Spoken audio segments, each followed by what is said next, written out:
22페이지 그 3번 보겠습니다. 과세대상. 외울 건 없고요. 이거는. 이렇게. 일단 부동산은 무조건 들어갑니다. 부동산.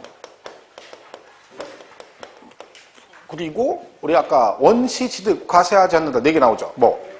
차량, 기계장비. 그리고 이건 당연히 알게 되고. 광어권, 어업권도 원시 취득은 면제하고 나무 하나 서 있는 거 임모 그리고 각종 회원권 그래서 골콘, 승종, 요 이렇게 끝나는 거죠. 그죠? 뭐 따로 안 외워도 이거는 뭐 1년 공부하면 알게 되는 겁니다. 이것 때문에 틀리진 않아요. 그죠? 자, 그럼 얘는 취득세고 자, 그럼 등록세는 과세 대상이 있냐? 얘는 필요 없어요. 안 외워도 돼요. 왜? 안 물어보거든요. 얘는 필요 없고. 자, 그 다음에 재산세는 그러면 과세 대상이 어떻게 되느냐?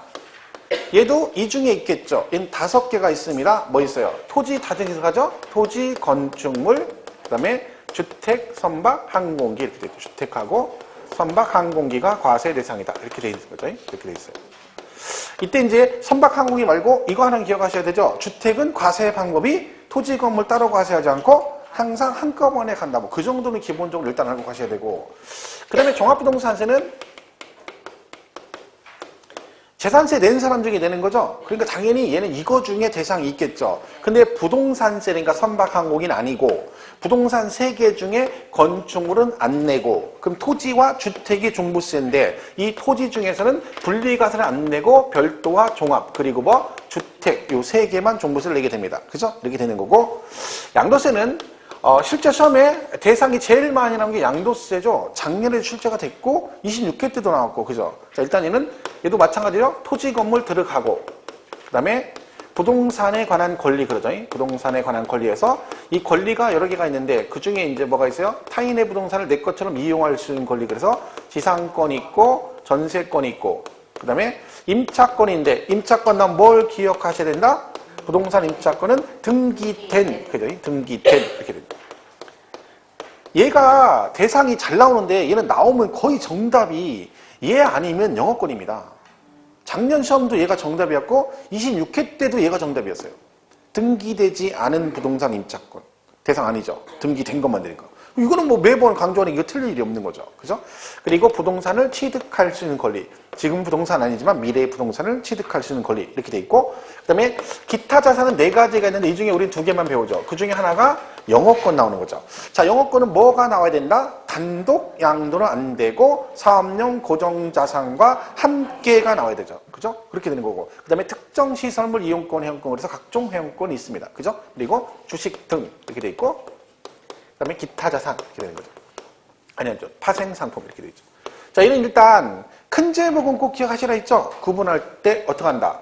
토, 건, 부, 기, 주식 등 그다음에 파생 상품 이렇게 묶어서 이렇게 간다는 거 기억하셔야 됩니다. 그죠? 그래서 이 그룹별로 각각 세법 적용 기준이 다르다. 이걸 먼저 기억하시고 그 다음에 임차권 나면 등기된 영업권은 사업용 고정자산과 함께 이렇게 가시면 된다. 보시면 되죠? 이런 식으로 이제 보시면 되면. 제가 말했죠? 이거는 5월달은 이런 식으로 강의할 건데, 이거는 들을 때 스트레스 받을 필요 없습니다. 이거 생각 안 난다고? 생각이 안 나니까 나라고 지금 얘기하는 거예요. 그러니까, 이거 자꾸 듣는 거죠. 들어서 이제 자꾸 하는 거니까, 나중에 이제 다음 파스에 등록세 과세상 할 때는 또 이렇게 또 할 거예요. 그죠? 이런 식으로 할 거니까, 머릿속에 있어요. 근데 걔가 너무 깊이 잠들고 있어서 얘가 잠을 잤단 말이야. 그러니까 냅두면 한도 없이 끝도 없이 자가지고 나중에 불러도 대답을 안 해. 왜 한 번도 날 찾지 않았거든. 그러니까 나하고 다른 애 부르는 애보다 하고 무시하고 있단 말이야. 그러니까 그걸 긴장감을 주기 위해서 자꾸 이렇게 얘기를 해주는 거죠. 그죠? 그런 거니까 대세김질한다 생각하시고 스트레스 받지 마시고. 자, 그래서 3번의 과세상은 그 박스 있는 거 보시면 되고요. 4번의 과세권자는 얘가 지방세인데 특광도세라 그러죠. 근데 세금은 어디다 낸다? 시, 군, 구에다 낸다. 징수를 뭐 했다? 위임했다. 이렇게 돼 있어요. 위임. 그죠? 자, 이때 그럼 세금은 여기다 냅니다. 자, 이때 과세권자는 누구다? 특광도. 여기다 하면 안 돼요. 여기다 낸다. 얘가 아니죠. 권한은 얘한테 있는 거야. 어떤 분은 진짜 여기다 세금을 낸다 자꾸 하니까 나중에 시장군수 구청장이 과세권자다 맞았다 그러면 안 돼요. 얘는 아니고 누가 기다? 얘가 기다. 그죠? 그거 잘 조심하시고. 그리고 4번이 나와있죠? 끝이네요. 그죠? 자, 그럼 취득세, 지방세 배운거 볼까요? 취득세는 특광도세. 등록세는 무슨 세예요? 도세 및 구세. 재산세는 시군, 구세. 그죠? 참고로 지방세는 제주도 말씀드린 제주도 서귀포시에 감귤 농장을 가지고 있는데 거기 재산세 내면 누가 가져간다 했어요? 제주시라겠죠. 제주시, 제주시가 아니라 제주도. 그죠? 왜? 특별자치도. 그러니까 지방세는 도세, 시군세 이렇게 나눠지잖아요. 근데 제주도는 특별자치도기 때문에 모든 지방세가 다 누구 재정으로 들어가? 제주도 재정으로 가는 거예요. 하나 더 있죠. 특별자치시, 세종시. 그러니까 그 두 개는 좀 예외죠. 나머지는 이제 뭐야? 특광도, 시군구, 도세, 구세 이렇게 하는 거예요. 근데 그거는 특별자치도, 특별자치시기 때문에 좀 행정부의 편제가 좀 다릅니다. 이렇게 보시면 되겠고. 자, 그 다음에 24페이지 2절에 납세 의무자. 있습니다. 취득세 납세 의무자는 시험에 나오면 되게 문제 풀기 되게 쉬워요. 그러니까 문제가 어렵지 않아요. 내용상으로 이렇게 딱 봤을 때. 간단하게 나오는 거죠. 잡시요. 일단 1번에 사실상 취득자와 2번에 공부상 취득자라고 되어 있죠. 이 말은 둘 다 취득세 납세 의무가 있다는 뜻인데 원래는 등기를 받는 명의자가 세금을 내겠죠. 그걸 뭐라 그래요? 형식적 공부상 취득자라고 그래요. 근데 우리 세법은 실질과세 원칙에 따라 본인 앞으로 뭘 안 해도 등기를 안 해도 실질적으로 취득했으면 얘도 법적으로 납세 의무가 있다 해서 둘 다 있다. 이게 기본입니다. 그 다음에 의제 납세 의무자에서 간주취득의 주체구조부 취득자가 나옵니다. 자, 이거는 문제 어떻게 풀면 된다겠어요? 다른 건 다 필요 없고 문제 읽다가 어쩌고 저쩌고 하다가 중간에 뭐라고 하나요? 주체구조부 어쩌고 나와요. 지문에. 그러면 무조건 다 그 다음 읽고 그 마지막에 나올 거 아니에요. 얘가 납세 의무가 있다. 즉 취득한 거로 본다. 그럼 맞고 아니다. 그럼 틀렸다. 이렇게 고르면 돼요. 그 지문에 읽다 보면 건축물 조작 기타 부대 설비 효용가치 이러고 어쩌고 길게 나와요. 다 필요 없어요. 요 단어 나오면 누가 기다? 주체구조부 취득자가 취득한 거로 본다. 그럼 맞고 걔가 아니다라고 무조건 틀렸다. 이렇게 고르면 돼요. 가장 최근에 나왔던 시험 문제 정답이 옳은 걸 고르시오. 얘가 정답이었어요. 뭐라 써? 주체구조부. 마지막 뭐라? 주체구조부 취득자가 함께 취득한 거로 본다. 맞죠? 그렇게 고르면 돼요. 이건 필요 없는 얘기죠. 2번 수입하는 자. 외국인 소유 물건을 본인이 직접 사용하거나 대여 목적으로 수입을 하게 되면 그 수입하는 자가 본인이 사용하거나 본인의 이익을 위해 수입하는 거죠. 그러니까 당연히 세금을 누가 내야 된다. 수입하는 자가 내야 되겠죠. 그리고 상속받으면 당연히 누가 내겠어요. 상속인이 내야죠. 상속인이. 피상속인 돌아가시면 안 된다겠죠. 그래서 4번도 보시면 조합주택용 부동산 취득. 이것도 똑같습니다. 문제 지문이. 답이 나와 있다 했죠. 자, 주택조합이나 재건축 그 조합이 그 다음 뭐라고 하나요? 누구 용으로? 조합원 용으로 이렇게 나와요. 그러면 사실은요, 이 조합이 취득하는 부동산이 두 가지가 있다는 거야. 조합이 부동산을 취득했는데 그게 조합원 것도 있고 조합원 거 아닌 것도 있다는 거죠. 했을 때 그러면 그 중에 조합원용은 누구 거니까 조합원 거니까 누가 내고 조합원이 내겠죠. 이렇게 나오니까 그대로. 근데 이제 만약 뭐라고 나오면 조합원용 외의 부동산 그럼 이건 누가 내야 돼요? 이건 조합이 내겠죠. 그 시험은 뭐 이렇게 나와요. 그냥 주택점의 재건축 조합이 조합원용으로 취득하는 부동산은 조합원이 이렇게 나오는데 갑자기 뭐라고 나와? 조합원용 그래 놓고 조합이 그럼 땡 틀린 거죠. 그 지문에 조합원 거라고 돼 있는데 이걸 조합 그러면 안 되는 거지. 이것도 그냥 그대로 읽으면 되는 거잖아요. 그죠? 4번에 보시면 주택법 규정에 따른 주택조합과 정비법엔 재건축 조합이 당해 조합원 용으로 취득하는 건 조합원 거니까 누가 내라? 조합원이 낸다. 그런 거죠. 그렇게 보시면 되죠.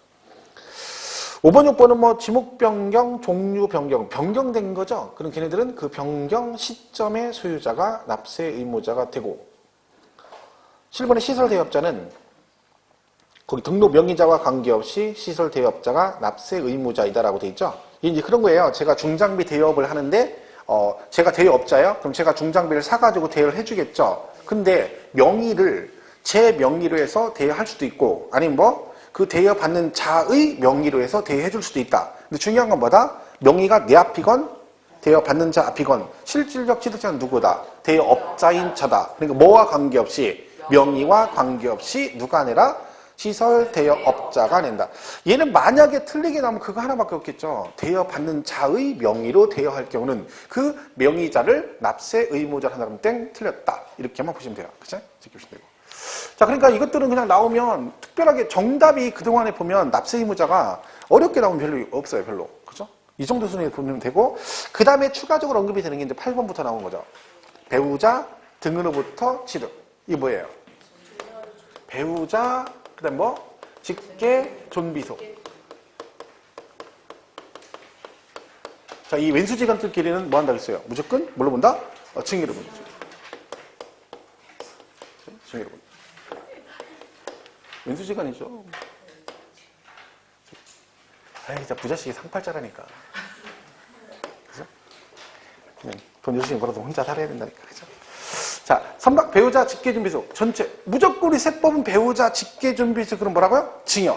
그런데 얘가 추정의 의미가 있다 그랬죠? 그러니까 뭐다? 증여로 보긴 하는데 뭐 입증하면 대가 관계를 객관적으로 입증하면 일반적인 정상적인 매매로 볼 수도 있다 이런 뜻입니다. 해서 거기 8번에 배우자 등으로부터 취득은 증여로 취득한 걸로 본다. 단 다음의 경우는 유상으로 취득한 걸로 본다 해서 뒷장에 그 원인이 나와요. 유상으로 보는 경우 사유가 나와요.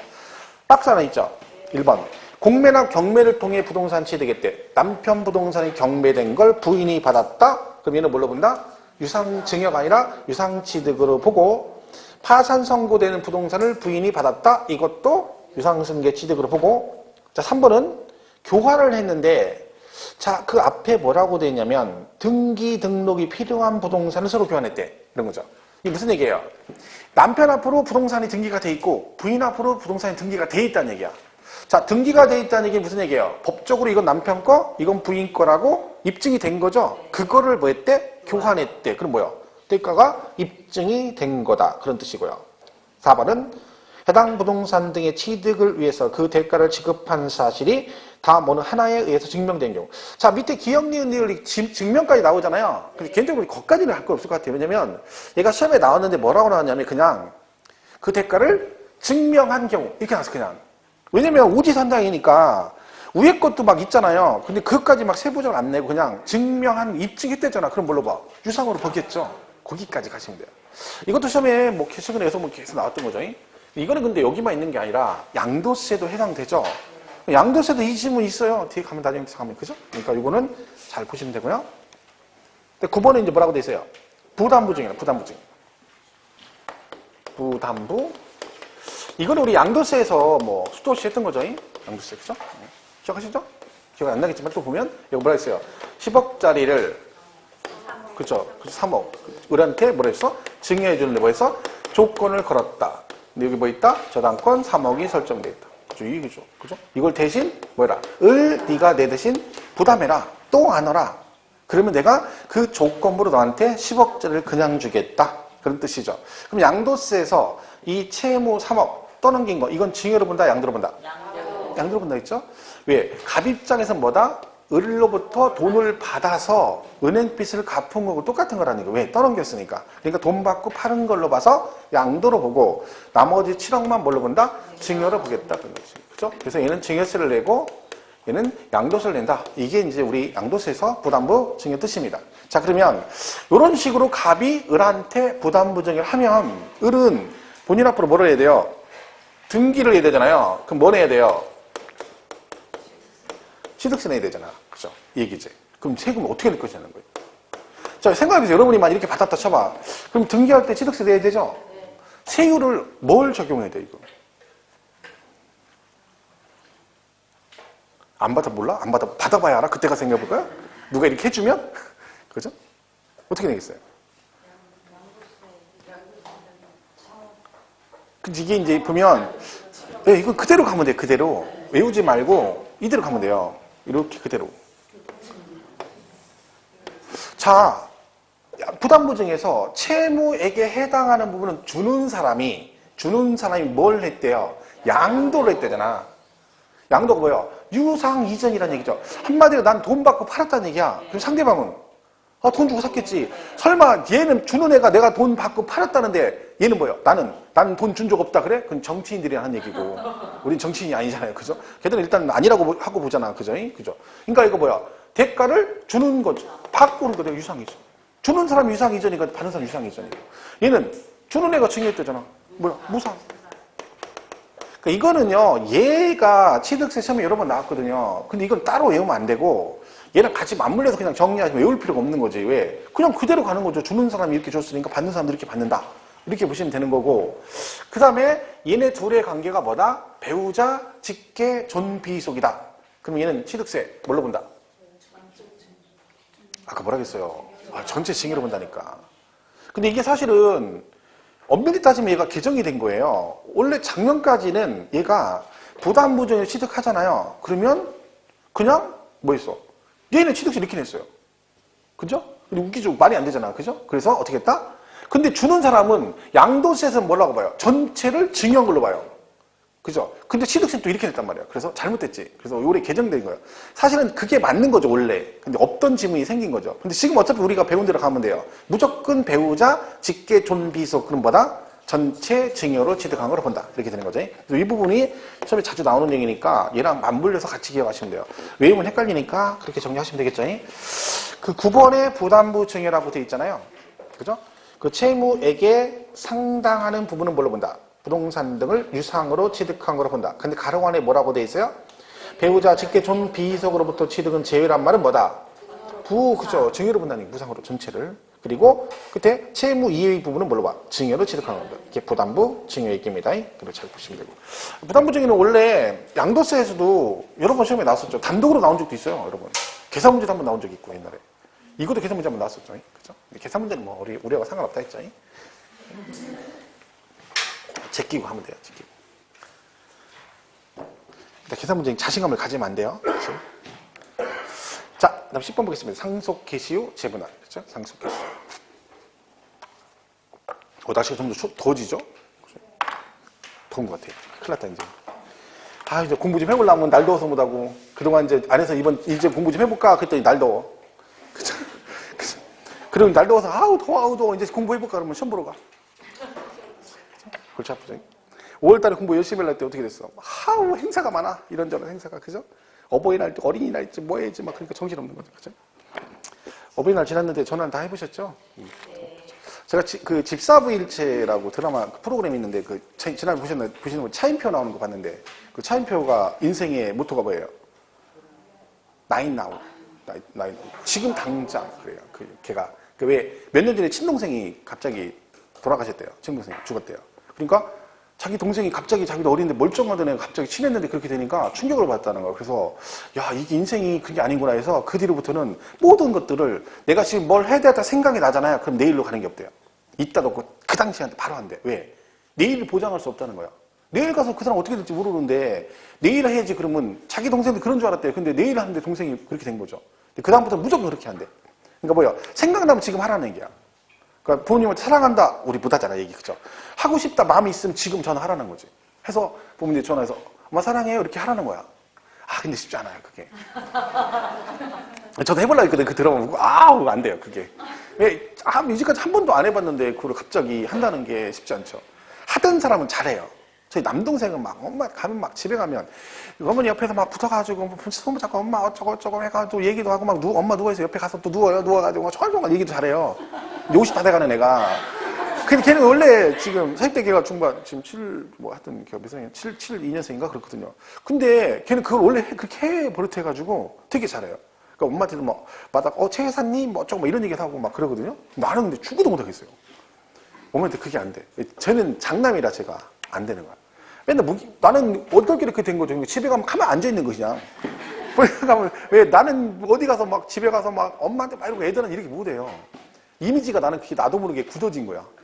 원래 그런 사람 아닌데, 그죠? 처갓집 가면 막 뺏겨서 하고 막 그러거든요. 근데 저희 집 가면 가만히 있어요. 저한테 누구 하나 뭘 해라 이런 얘기를 안 해요. 오빠 이거 왜 안 해? 형 이거 이런 얘기를 잘 안 해요, 저한테는. 그러니까 참 내가 하고 싶은 대로 하는 거야. 난 술 먹어. 나 안 먹어. 그럼 먹으라 소리 안 해요. 그죠? 왜 내가 안 먹는데 자꾸 먹으라고 안 하거든. 근데 처갓집에 안 먹으려면 처제가 막, 형 뭐 어쩌고 뭐 막 먹는 거죠. 막. 그럼 거기는 막 10병 먹고 여기서는 집에 가면 1병 먹고 막 이러거든요. 내가 안 하던 거니까. 한 번은 할 생각이에요. 근데 잘 될지 모르겠어요. 지금 생각이 이번 주에 제가 가거든요. 분가에. 근데 안 될 것 같아. 어머니가 놀라실 것 같아요. 얘가 왜 이러나? 우리 아픈가? 그죠? 안 하던 걸 제가 해봐. 그럼 깜짝 놀라죠. 얘가 뭔 일 있니? 뭔 일 있니? 뭐 그러죠. 어디 아픈 줄 알죠? 얘가. 그죠? 걱정하실까 봐 못하겠어. 하던 대로 해야 되긴 하던 대로. 한 번쯤 하긴 해야 되는데, 그죠? 여러분도 그런 게 있으면 지금 하세요, 지금. 그죠? 공부도 지금 해야 되는 거예요. 내일이 없어. 공부하면서 이따가 할 거야. 그런 거 하지 마시고요. 지금 하세요, 지금. 내일부터 공부할 거야. 그건 필요 없어. 그죠? 오늘부터 해야 돼. 이따 수업 딱 끝나면 점심 딱 먹고, 저녁 먹고, 점심 먹고, 민법도 하나요, 오늘? 하는군요. 하고 끝나면 어디 가야 돼? 도서관 가서 공부하고 그래야지. 그죠? 어디 다른 그 스킬을 잡지 마시고. 자, 10번 보겠습니다. 상속계 시우 세분화. 이거 뭐냐면, 건물이 이렇게 있어요. 근데 이거를 이제 갑을병이 공동상속을 받았어. 공동상속을 받았대요. 그죠? 자, 그러면 지분이 만약에 똑같이 3분의 1씩 받았어요, 갑을병이. 그리고 나서 뭐 했다는 거야? 등기를 했어요. 자, 그러면 여기까지 보면 이 상속 끝났죠?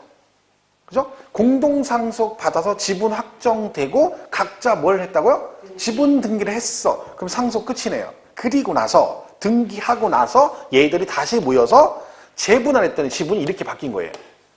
분할을 다시 한 거야. 그럼 얘가 지금 갑이 지분이 늘었죠? 어디서 난 거예요? 을하고 병한테 받은 거죠? 그러면 을병이 얘한테 준 거죠? 그럼 이 갑은 이걸 상속을 받은 거예요? 증여를 받은 거예요? 증여 받은 거죠. 왜? 여기서 등기 끝선 순간에는 상속 끝난 거잖아. 그러니까 그리고 다시 분할하게 되면 이 지분 늘어난 애는 이 감소된 애로부터 뭔다? 증여로 취득한 거로 본다. 그런 얘기죠. 자, 10번이 그 얘기예요. 보세요. 상속 개시 후 상속분이 확정되어 등기 등이 된 후 그 상속 재산에 대해서 공동상속인이 협의하여 재분할한 결과 당초 상속분을 초과하여 취득하는 경우 어떻게 한다? 상속분이 감소한 상속인으로부터 뭘 한다? 증여로 취득한 거로 본다. 그죠? 얘기네요. 과점줄 아까 했죠? 12번은 뭐 그런 거예요. 지목이 대인 토지가 있는데 이 토지가 용도가 바뀌었다는 거예요. 건축물 부속 토지나 정원이나 이런 용도로 용도가 바뀌어서 얘가 가액이 증가되면 얘도 뭘로 보겠다? 취득으로 보겠다. 왜? 용도가 달라지면 토지 가치가 올라갈 수가 있다는 얘기죠. 자, 그런 얘기고. 13번은 신탁재산이 나왔어요. 자, 갑이 을한테 재산을 신탁했어. 얘를 뭐라고 한다? 위탁자 그러죠. 얘를 뭐라고요? 수탁자 그럽니다. 자, 일단 그러면 이거 하기 전에 얘가 A하고 B라는 부동산을 가지고 있다가 얘한테 신탁을 하게 되면 을은 등기를 넘겨받은 거죠. 자, 이때 을, 수탁자는 취득세를 낸다 안 낸다? 취득세. 비과세잖아, 비과세. 탁탁. 그러니까 우리가 탁탁은 아는데 걔가 어디다 쓰는지를 모르는 거야. 그게 또 한계야. 죽으라고 외웠어. 탁탁을 외웠어. 근데 외우긴 잘했어. 근데 걔가 어디다 쓰는지를 몰라. 진짜 첩첩산중인 거예요. 하나 하면 또 하나가 또 하나만 하고 짜증나는 거지. 외우면 다 맞출 줄 알았더니 막상 보니까 정작 필요할 때 생각이 안 나는 거예요. 그죠? 이게 돌아버리는 거지. 꼭 언제 생각나? 시험 끝나면 미쳐버리는 거야. 그죠? 아까 문제 푸는 거 보면 끝나니까 생각나. 올라? 이거였네? 이런 거야. 정작 필요할 때 생각이 안 나고. 야, 돌아버리는 거죠. 그래도 행복한 거예요, 여러분은. 그래도 그나마 생각이 나는 그렇게라도 하는 게. 제가 말 안 했나요? 제가 이제까지 강의하면서 제일 안타까웠던 분이 맨날 모의고사 1등 하는데 시험 떨어지는 분. 얘기했잖아. 2번이나 떨어졌 울렁증 때문에 못 본다 했잖아요. 그럼 2번이나 떨어졌잖아. 포기하셨다니까. 모의고사 맨날 1등이에요. 막 90몇 점씩 맞아요. 공부 진짜 잘했어요. 전 과목이. 얼마나 골 때려요, 그 사람은. 근데 시험만 보러 가면 앞이 안 보이는 거예요. 시험지 받으면 앞이 안 보이는데. 그러면 읽었는데 해석이 안 되는 거예요. 근데 모의고사 너무 공부를 잘해요. 2년 했다니까? 혹시나 한 번 더 했는데 또 떨어졌어요. 그래서 포기했어요. 그런 사람도 있어요. 그 여러분은 포기인 거지. 그 정도는 아니잖아.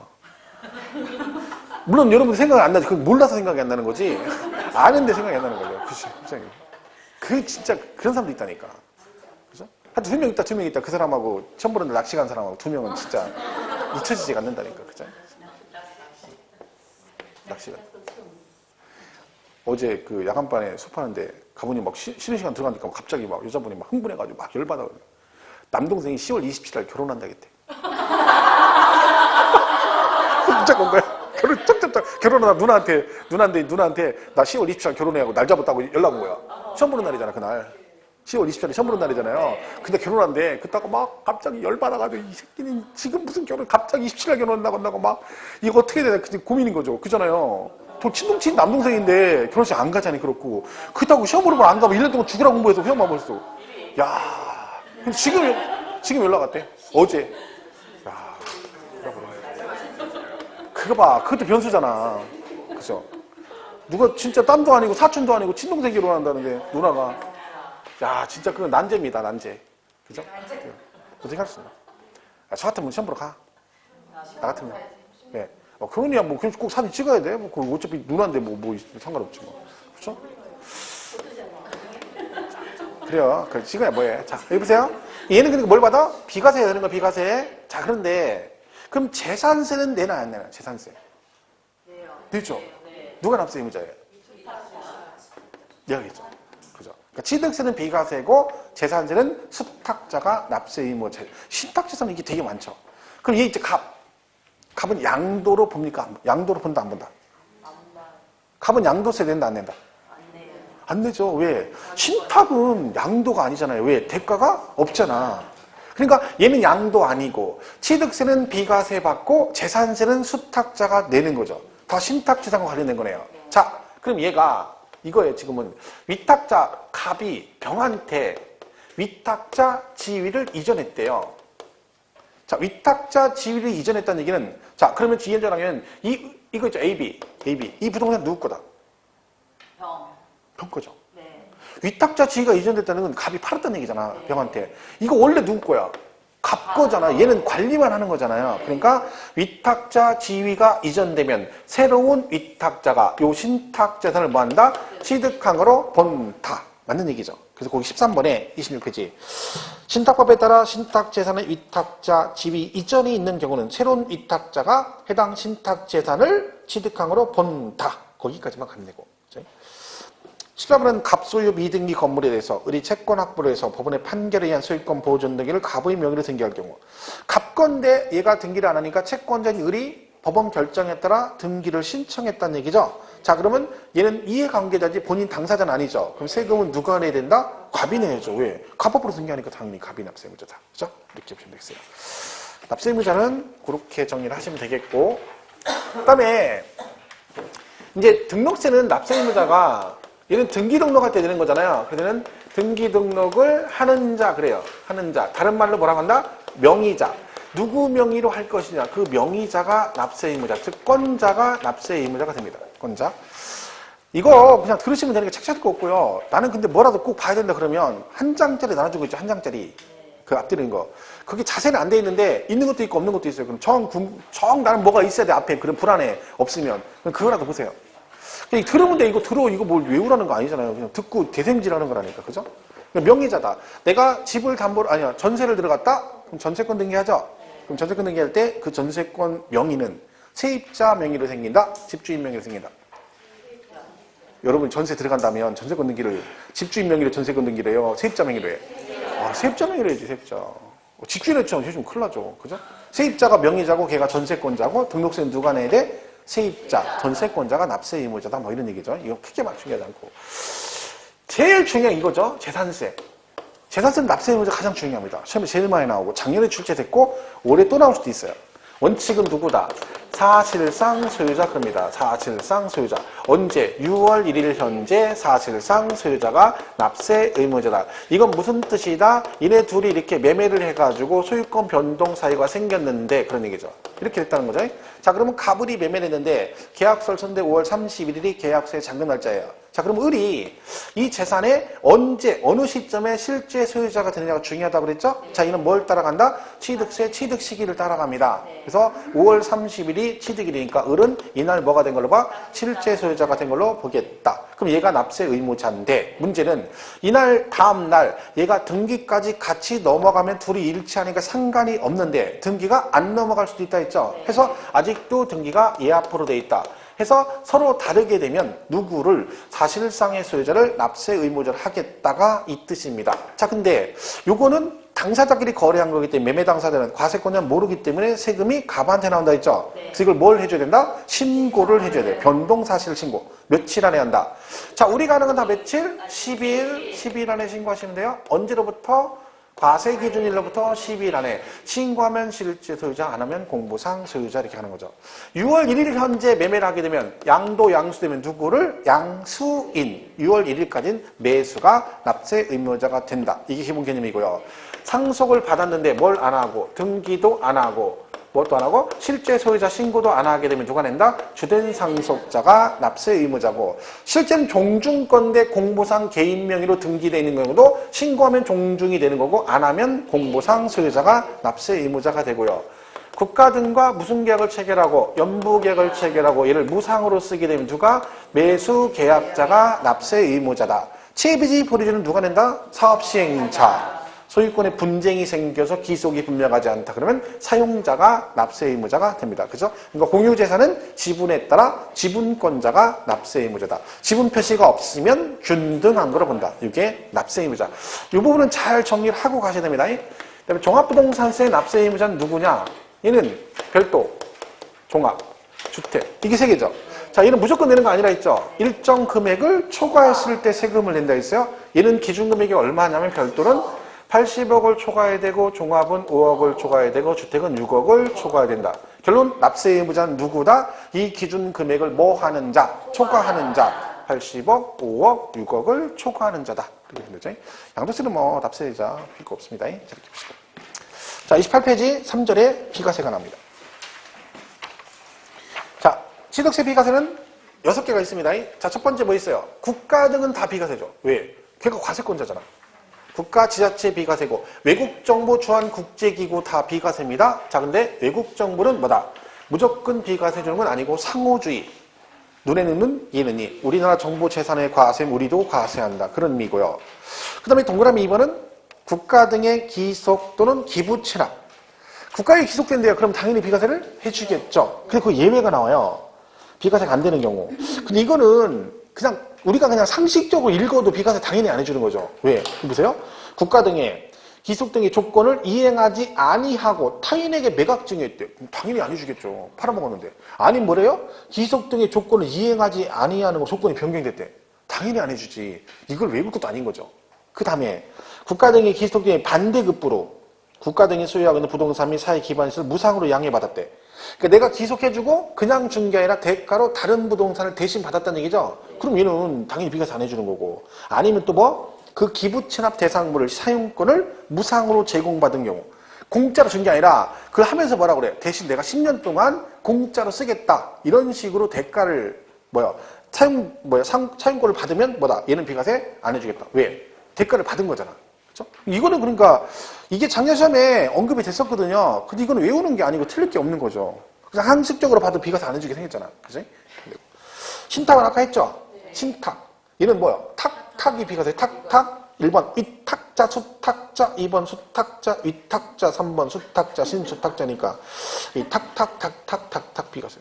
만약에 시험에 뭐라고 나요? 수탁자로부터 수익자. 얘는 지금 되죠? 비과세 안 돼요? 그죠? 왜 탁익인 된다니까. 탁만 비과세 나니까. 신탁 재산은 그것만 기억하시면 돼요. 탁. 3번 법률에 의한 환매권 행사라고 돼 있죠. 환매가 뭐냐면 도로 사오는 거예요. 그죠? 근데 요 환매가 두 가지가 있다는 거지. 법률상 환매가 있고 개인 간 환매가 있는데 개인끼리 환매는 비과세가 안 되고 뭐만?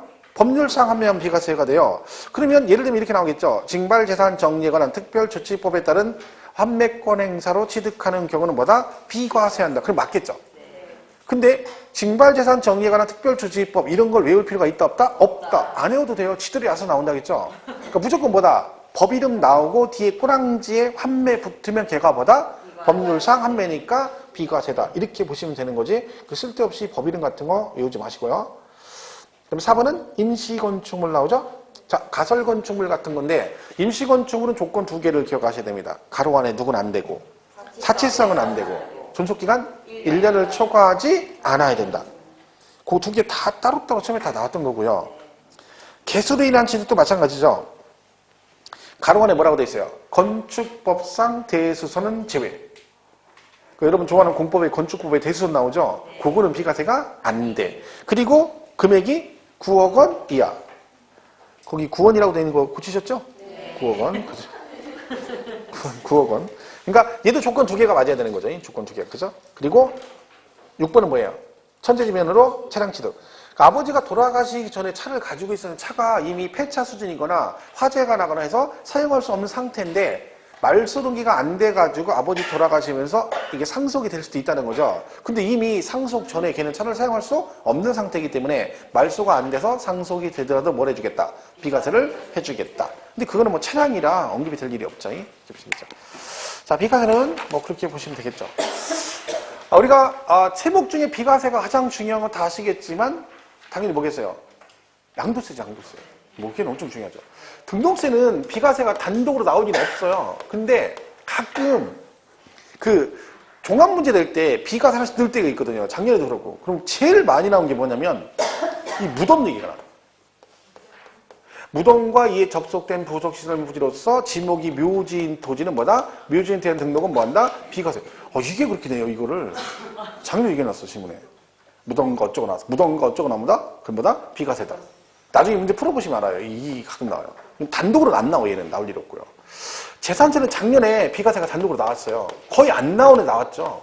근데 그 지문이 안 나온 걸 내다 보니까 교재도 없는 지문을 또 넣어놨죠, 거기다가. 그래가지고 그때 문제는 뭐 거의 찍어야 되는 거죠, 그 수준이. 그죠? 근데 그렇게는 거의 안 나오는 작년에 좀 그랬죠. 근데 올해는 안 나온다 치면 하나 정도 기억하신다면 뭘 기억하셔야 돼? 군사시설 보호구역 중 통제 보호구역 내 토지는 뭐다? 비과세다. 근데 뭐는 아니다? 전닭, 과수원, 대지는 제외다. 이건 우리가 많이 했던 거. 전닭, 과수원, 뭐 대지는 제외. 얘는 비과세가 된다, 안 된다? 안 된다. 그런 얘기죠. 그러니까 민통선 안에 전닭, 과수원, 대지는 비과세 안 해주겠다. 그죠? 뭐만 비과세 된다? 지뢰반만 비과세 된다. 그랬죠? 임야만 비과세입니다. 그죠? 여기 지금 땅값 장난 아니잖아요. 그죠? 되는 사람은 된다니까, 이게. 그죠? 말했잖아요. 사기당해가지고 몇 년 전에 막 사기당해서 막 뉴스에 많이 나오고 그랬거든요. 이 민통선 안 땅을 막 누가 사기쳐서 파는 거야, 막. 나중에 통일되거나 뭐 되면 좋아진다고 막 해가지고. 얼떨결에 샀는데 지금 진짜 그렇게 됐잖아. 지금 막 몇 배 됐대잖아, 몇 배. 지금 장난 아니래요. 그럼 뭐 노란 거지, 뭐. 한 3억 샀으면 지금 막 10매덕씩 가는 거죠. 재수가 좋은 거지. 사기당해 이렇게 당해야 된다니까. 우리 뭐야. 샀더니 사업이, 그죠? 개발한다고 샀더니 갑자기 군수가 뭐 시장이 구속돼가지고, 그죠? 사업이 뭐 50억 돼. 짜증나죠. 옛날에 제가 그랬죠. 진짜. 눈물, 그 십몇 년 진짜, 그죠? 한 달 차이로 그냥. 그죠? 잘 나가다 한 달 딱 되니 갑자기 막 시장이 뭐 했다고 구속됐어. 가지고 모든 사업이 다 올수업 됐네. 땅 매매가 안 되는 거예요. 사업이 다 올수업 돼가지고. 10몇 년 걸렸어요? 그거. 파는데. 이자만 겁내 내고. 그 이자 냈으면 집 아파트 한 채 샀을 건데. 지금 생각도 열받던다, 이거. 그리고 손해 엄청 보고 팔았죠. 근데 중요한 건 뭐야? 팔리기 다행이에요. 막 그거 팔리고 나서 제가 막 너무 막 마음이 편한 거예요. 왜? 신경 안 써도 되잖아요. 신경 안 써도 되잖아요. 맨날 이자 내느냐고 막, 생돈 내니까 진짜 열받죠. 생각해보세요. 그렇다고 그걸 팔아서 뭐 하는 것도 없고. 손해보고 팔았다니까? 대출 받은 거 없어요. 그럼 누가 막 산대 그래서 얼른 막, 그죠? 뭐, 다른 거 안 생각하는 거죠. 야, 다행이다, 다행이다. 그죠? 야, 그게 운대라니까, 그때. 잠깐 사이로, 그죠? 그거만 안 했으면 딱 좋았는데, 그게. 구속만 안 돼서. 한 달만 늦게 됐어도 그냥 팔고 나오는 건데, 그죠? 다 포기야, 지 포기야, 그죠? 그 다음에 등록 종부세는 비과세가 재산세 비과세 되면 종부세 낼까 안 낼까요? 안 내요. 안 내죠. 왜? 재산세 안 내면 종부세 안 내요. 그러니까 종부세는 모든 비과세가 누굴 따라가? 재산세를 따라간다. 그러면 되고. 양도세가 비과세가 제일 중요하죠. 이 세 가지 있죠. 뭐 파산 선고, 처분 수도. 두 번째 농지의 교환과 분합 이렇게 나옵니다. 자, 농지 교환 분합은 여러 가지가 있죠. 사유도 있고 금액 조건도 있고 사후 관리가 있습니다. 제일 기본적으로 뭐는 기억해야 된다? 금액 조건. 걔는 뭐다? 교환하는 쌍방 토지 가액의 차액이 큰 토지 가격의 얼마 이하? 4분의 1 이하일 때. 그거는 우리가 잘 기억을 하셔야 됩니다. 그렇죠? 그리고 이제 여기서 제일 나오는 게 1세대 1주택 얘기죠. 자, 1세대. 세대 구성하셔야 됩니다. 그럼 뭔다? 거주자로서 누가 있어야 돼? 배우자가 있어야 된다. 근데 배우자가 없어도 1세대로 보는 경우 몇 세 이상? 30세 이상이면 되고, 배우자가 사망하거나 이혼한 경우, 그리고 체제 생계비 순위 어쩌고저쩌고 나온다 했죠? 보시면 되고. 자, 부부는 얘가 동일세는 주소가 같아야 되는데, 부부는 항상 뭐다? 주소가 달라도 동일 세대원. 항상 같은 세대원으로 본다. 얘가 주택. 자, 주택 판단은 상시, 늘 평상시 거주 목적으로 쓰는 걸 주택이라고 합니다. 그래서 우리가 콘도나 합숙수는 주택이 아니라고 보는 거고, 그 다음에 이 주택을 판단할 때 공부상 용도와 실제 용도가 다르면 뭘로 간다? 사실상 용도를 가지고 판단하고, 토지까지 같이 비과세가 되는데 이 토지는 무제한 아니라 했죠? 도시지역 안은 5배, 밖은 10배. 이때 주택 정착 면적 계산할 때 무허가 정착 면적이 있으면 걔도 포함한다까지 가셔야 되는 거죠. 그리고 1주택 특례가 나오죠. 집이 2개인데 하나로 봐주는 특례. 뭐 있어요? 집이 하나 있는데 내가 또 새로 집을 사서 2개가 되면 이때 이 집 사고 몇 년 지나고 1년 지난 다음에 사고 이거를 몇 년 안에 3년 이내 팔면 1세대 1주택으로 봐서 비과세 규정을 적용한다. 집이 하나 있는데 뭘 받았어요? 상속을 받아 집이 2개 됐다. 뭘 팔아라? 일반 주택 팔면 된다. 기간 제한 없고 이거 팔면 1주택으로 비과세 규정을 적용한다. 자, 결혼으로 집이 2개가 되면 어떻게 한다 했죠? 혼인한 날로부터 몇 년 안에 5년 이내 아무거나 먼저 파는 주택은 1주택으로 봐주고 동거봉양은 몇 년 안에? 10년. 요건 개정된 거죠 올해. 동거봉양은 10년 안에 먼저 파는 주택은 1주택이다. 이게 5년 아니고 10년이니까 잘 기억하셔야 돼. 그거는. 그죠? 그리고 나머지가 이제 뭐 일반 주택과 문화주택, 일반 주택과 농어촌 주택이 있으면 얘 팔면 되고 뭐 그런 거 나왔죠. 그리고 수도권에 집 있는 사람이 수도권 밖에 실수 목적으로 사게 되면 이것도 3년 이내 팔면 되고 집이 내가 있는데 임대주택과 내가 거주한 집을 살고 있다. 그러면 이 거주주택을 먼저 팔면 1주택. 대신 조건이 2년 이상 거주를 해야 되고 이번에 추가된 거 하나 있죠. 집이 하나 있는데 하나는 뭘로 써? 가정 어린이용 놀이방 그죠? 이렇게 쓰면 뭘 팔면? 얘 팔면 요거 이번에 추가된 거예요. 신설규정. 그러니까 비과세 아파트는 1주택 특례가 그 동거봉양 바뀐 거 있고 개정된 거 있고 이거 추가된 거 있으니까 이 비과세 아파트는 이 1주택 특례를 잘 보셔야 돼요. 내용을 정확하게. 얘가 나올 확률이 되게 높은 거죠. 왜? 개정사항이 있고 추가된 게 있으니까. 이걸 나오면 틀리면 안 되는 거죠. 그래서 1주택 등기를 잘 정리를 해두시고 마지막 보유기간 나오죠? 2년 이상 보유. 예외 있죠. 2년 보유하지 않아도 되는 경우 뭐 건설 임대주택은 뭐만 하면 된다? 여기서 5년 이상 거주만 하면 보유와 관계없이 비과세 받을 수 있고 그 다음에 수용당하면 보유기간, 거주기간 상관없고 외국으로 이민 가도 무조건 해주고 이민은 안 가지만 1년 이상 장기간에 출국하는 경우도 무조건 해준다. 근데 문제는 뭐다? 이민 가거나 출국하는 경우 안 팔리면 몇 년 안에 팔면 된다? 출국일로부터 2년에 팔면 된다. 그 다음에 1년 이상 뭐만 하면 돼요? 거주만 하면 돼요. 거주. 치약상 형편, 누군 안 되고 유치원, 초등학교, 중학교 안 되고 질병치료, 그리고 직장, 근무상 형편으로 세대 전의 다른 시로 이상. 어디로 가요? 다른 시군으로 이사가면 비과세. 학교폭력도 해당됩니다. 그러니까 보유 아니고 뭐만 하면 돼요? 거주만 하면 된다. 그죠? 이런 게 있다. 보시면 되세요. 그냥 중간중간 생각나면 되는 거예요. 이거 뭐 지금 막 외우는 거 아니니까. 그죠? 됐죠? 그리고 30페이지 가면 4절에 뭐 있어요? 취득 시기. 요건 작년에 나왔어요, 시험 문제가. 올해는 나올 확률이 거의 없다고 봅니다. 왜냐면 연장 2년 나온 적은 거의 한 번도 없어요. 그죠? 그러니까 몇 년 터울을 한 번씩 나오는데 작년에 출제가 됐죠. 그래서 앞에 기본적인 것만 볼게요. 셀치는 뭐예요? 유상승계가 나오죠. 얘는 뭔 얘기예요? 언제 샀니 그 얘기죠. 왜 그러냐면 얘가 취득일로부터 60일 안에 신고 납부를 해야 되죠. 안 하면 뭐가 나와? 가산세가 나와요. 그러니까 이 취득일을 법적으로 명확하게 해주겠다 그런 뜻입니다. 자, 승계취득은 언제로 가냐? 두 개가 있어요. 하나는 잔금날짜죠. 그래? 실제 잔금 지급이 있고 계약상 잔금날짜 이렇게 있는 거죠. 그래서 이렇게 두 개가 있다. 계약상 잔금 지급이 이렇게 됩니다.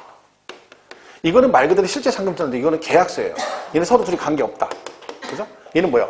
계약서에 관계없이 무조건 실제 돈 준 날로 간다는 얘기고 이거는 돈을 먼저 주건 나중에 주건 무조건 뭘로 간다는 거야. 계약서로 간다. 서로 관계없다는 얘기죠. 이걸 일단 기억하시면 돼요. 그러니까 이거는 한마디로 뭐냐면 이거는 누가 봐도 이 금액으로 샀다는 게 입증이 될 때만 인정해 주는 거죠. 근데 개인 간 거래는 뭘로 가겠어요? 이걸로 가는 거예요. 왜? 개인 간 거래 이걸로 가면 둘이 짜고 친다고 했잖아요. 돈을 어제 줬는데 어제 주면 날짜가 하루 지나서 가산세 물어야 돼. 그럼 뭐라고 하면 돼? 오늘 줬다고 얘기하면 되잖아. 그럼 둘이 가서 뭐라 한다 해서 내가 돈을 언제 줬어? 오늘 줬어. 오늘 줬어요. 겨 아니요. 기래. 이렇게 봐라. 그러니까 둘이 얘기하는데 문제는 뭐예요? 담당 공무원이 뭔 말인지 몰라. 겨 아니요. 그럼 뭐라고? 겨. 그래서 충격의 사투리 막 쓰고 있는 거죠. 충격의 사투리. 겨 아니요. 그죠? 요새 그 TV 보면서 동상이몽이가 거기 보면 소희연하고 인교진 나오잖아요. 얘가 충청도에 고향이 조치원이요. 그러니까 걔가 그 촬영 중에도 겨? 아니요. 뭐 이런 얘기를 해요. 걔 그래 별명이 이거라잖아. 인겨진이라잖아. 인겨진. 왜? 맨날 뭐라 그래? 겨? 아니요. 이렇게 뭐 할겨? 안 할겨? 이러는 거예요.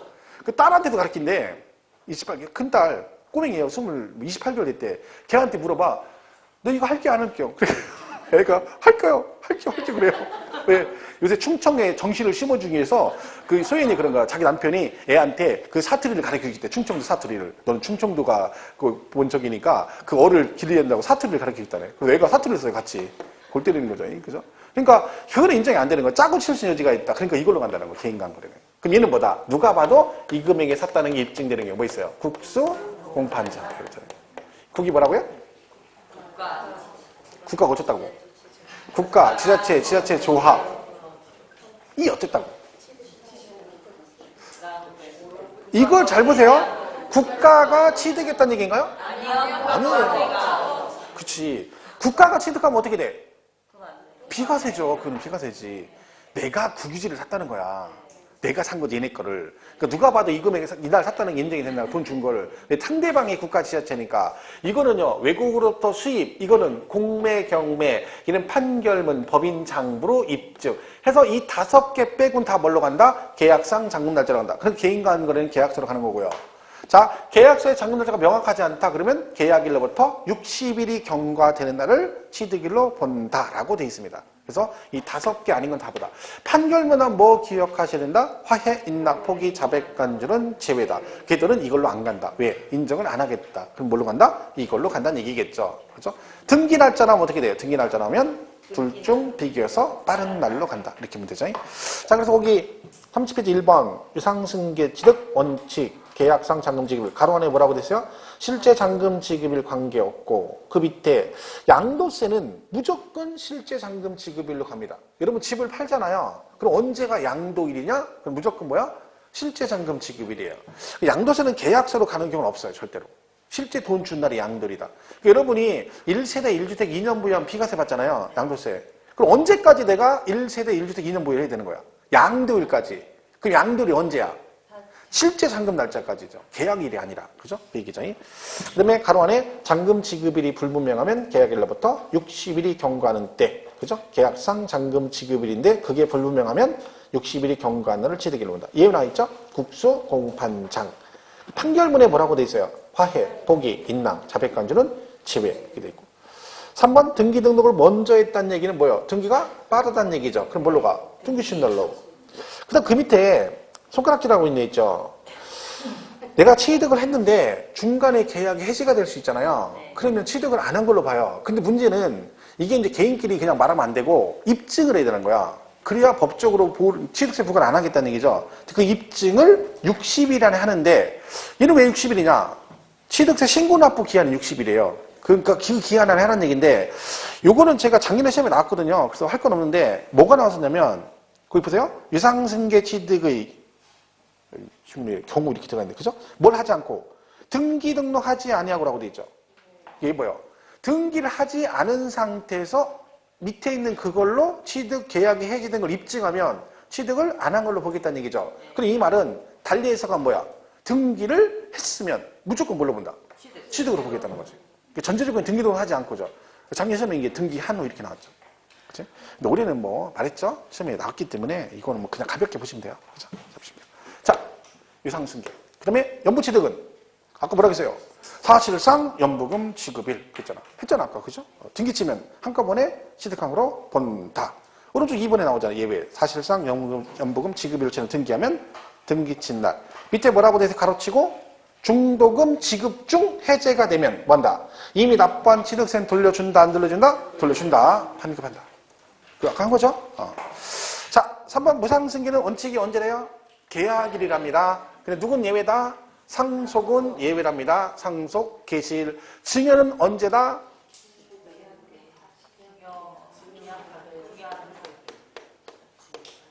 아니 거기 써있대. 무상승계는 계약일이래. 근데 상속은 예외로 돌아가신 날이래. 그럼 뭔 얘기야 이게? 상속 빼고는 다 무상승계 뭘로 간다고요? 계약이래. 항상 그 얘기라니까. 원칙과 예외가 나면 거꾸로 해석하면 예외 빼고는 다 뭘로 간다? 원칙으로 간다. 우리 무상승계 딱 꼴랑 2개 배운다고 했잖아요. 상속, 증여 딸랑 2개 배워. 근데 그게 원칙은 무상인 계약일인데 하나만 상속만 예외로 돌아가신 날이래. 그럼 증여는 언제예요? 계약일이죠. 이렇게 돼 있죠? 네. 이게 되죠. 양도세 틀리죠. 취득세는 계약일, 양도세는 증여 받은 날 이렇게 돼 있어요. 헷갈리면 어떡하라 했어? 줄긋기 하라 했죠. 줄긋기. 짧은 건 짧은 거, 긴 건 긴 거. 이렇게 줄긋기 합니다. 헷갈리면. 그죠? 얘가 짧잖아. 얘 짧고, 얘는 길잖아. 얘 길고 이렇게 합니다. 그것만 조심하랬죠? 취득세, 양도세 똑같네. 이것만 안 하면 돼요. 그죠? 이렇게 해서. 안 되면 이렇게 하는 거지 뭐. 어쨌든 뭐예요? 뭐 숫자를 치건 줄긋기를 하든 뭐 실력으로 보든 시력으로 보든 합격하는 게 중요한 거예요. 그죠? 뭐 붙는 게 중요한 거지. 아, 시력은 안 되네. 시력은. 보여도 못 봐. 노안이라 안 보여. 진짜 장난 차이. 자, 그래서 거기 무상승계 원칙 계약일 증여는 그 밑에 있죠. 상속은 상속 개시된 날인데 그 밑에 보면 증여는 취득세는 계약일이고 양도세는 뭐라고 돼 있어요? 증여 받은 날 그랬잖아. 얘도 물론 뭐 미리 등기하거나 계약 전에 등기하거나 서면 계약이 없으면 당연히 등기시 날로 가겠죠. 그죠? 그건 뭐 예외 나온 거 볼 거 없습니다. 건축물 원칙 취득은 동그라미 1번만 볼게요. 여러분 직접 허가받고 지었어요. 그럼 언제다? 사용 승인서를 내주는 날과 사실상 사용일 중 빠른 날이다. 허가받고 지으면. 그죠? 2번, 3번은 그거예요. 여러분 환지처분 나오죠? 그러면 환지처분 나오면 환지처분 공고일의 다음날 나오는 거고 개발법은 그렇고 정비법 얘기 나오면 소유권 이전고시일의 다음날이 나와야죠. 우리 공법 배울 때 소유권 이전고시일의 다음날이란 말은 정비법에 나오지 개발법에는 안 나옵니다. 그죠? 그러니까 당연히 환지는 개발법이니까 환지 나오면 환지처분 공고일의 다음날. 그 다음에 정비사업 어쩌고 나오면 소유권 이전고시 다음날과 사실상 사행일 중 빠른 날이다. 근데 작년에 시험에 언급이 됐다겠죠? 7번이 나왔었거든요. 근데 얘는 작년에 나왔으니까 어디까지만 가요, 일단. 나머지는 나중에 후반전에 공부되시면 시간 나면 할 거니까 일단 4가지는 기억하시면 돼요. 뭐라고요? 유상승계 취득, 무상승계 취득, 그리고 뭐 연부 취득, 그리고 뭐 건축물 건축의 경우 사용승인서를 내주는 날과 사실상 사행일 중 빠른 날. 일단 여기까지 4개는 기본적으로 알고 가시면 돼요. 나중에 문제 풀다 보면 이제 뭐 지목변경 어쩌고 나와요. 근데 그때 가서 되는 대로 하시면 되고 거기까지만 간단하게 보시면 될 것 같아요. 자, 여기까지 하겠습니다. 가자고 잠깐 쉬었다가 발표.